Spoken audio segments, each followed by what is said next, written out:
Hey, thank you for the comment. I really appreciate that. This just tells me that you're interested in this topic. So let's go ahead and talk about this. And what the comment was is that you don't get the respect. And you're absolutely right, is that as a new manager, it's important that you build a rapport and build respect with your employees. But the truth is, you're behind the 8 ball as a new manager, right? They're not going to trust you. They're not going to respect you up front. So you have to kind of build that rapport. I absolutely agree with you. But keep in mind is that your job or your craft is being a very good manager. That's what you're hired there to do. And you're not hired to do employee work, but it's good to understand it. You don't have to do the work. For example, in the programs that I teach, the first things that we have to do as a new manager is understand current state. And the first step is getting a list of all the jobs that you have with the frequency and the reasonable expectation. That's a list. Those are the jobs that I'm responsible for as a manager that employees are doing. The second thing is that we've got to validate those reasonable expectations, the ones that seem off. So what does that mean?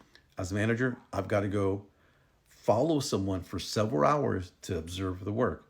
That's going to take a little time, but it's the foundation for your success as a new manager, because as a new manager, you're going to make changes. You want to make changes, but not just yet. You've got to do this current state analysis first. So in that process, you're going to observe the work.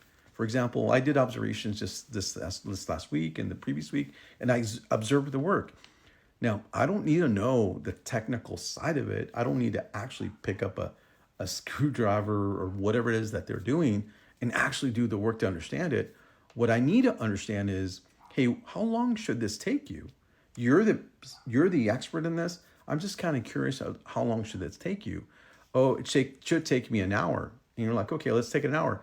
So when you do the observation and you know the difference between, true work and lost time, then when you finish that, when they finish the work, you're like, hey, you mentioned an hour, but this job only took you 20 minutes. And out of that 20 minutes, I noticed that, 5 minutes you're kind of fumbling through this thing and you didn't find the right tool. So you had to go to your truck and come back. Now, if you had the right tool, this would have taken you 15 minutes. Is that correct? He goes, yeah, it would have taken me 15 minutes. But you know what? We give a lot of buffer there just in case. See, in this example, I did not need to know specifically what this person did. What I need to know is why they set up 60 minutes as the expectation, when in reality, it should have been 15 minutes because that's what actually happened. So guess what happens? So that when they plan their work, they only plan, if they work 8 hours, they only plan 7 actual activities because they measure it in hours rather than 15 minutes. That's a huge delta.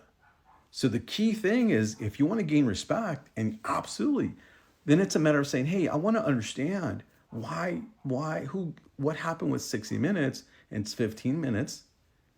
What is that? Tell me about that. Talk to me about that process and how that works. Gaining respect is really understanding and visually seeing the work and helping them fix their issues. You won't gain respect by doing the work because they're going to say, well, he or she does the work.